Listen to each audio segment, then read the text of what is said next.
আচলতে ৰাজ্যখনৰ যিটো সম উন্নয়ন আৰু সম বিকাশ এই সম জিলাবিলাকে পূৰণ কৰিব বুলি আশা কৰিছোঁ আৰু অসমৰ মুখ্যমন্ত্ৰী ডাঙৰীয়া সেয়ে হৈছে যে অসমখনক আগুৱাই লৈ যোৱা আৰু অসমখনক যদি আমি আগুৱাই লৈ যাব লাগে প্ৰত্যেকটো সমষ্টিৰে সম বিকাশ হ'ব লাগিব।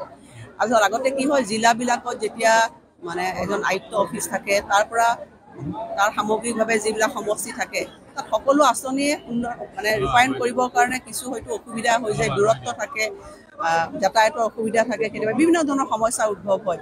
এতিয়া যিহেতু প্ৰত্যেকটা বিধানসভা সমষ্টিতে সম আয়ুক্ত এগৰাকী থাকিব, তেওঁৰ অধীনত গোটেই বিভাগবিলাক পৰিচালনা হ'ব। তেতিয়া ইয়াৰ দুটাই উদ্দেশ্য হৈছে প্ৰশাসনিক যিটো মানে মবিলিটি বা সেইটো বেছি বাঢ়িব আৰু আঁচনিবিলাক খৰতকীয়াকৈ ৰূপায়ণ হ'ব।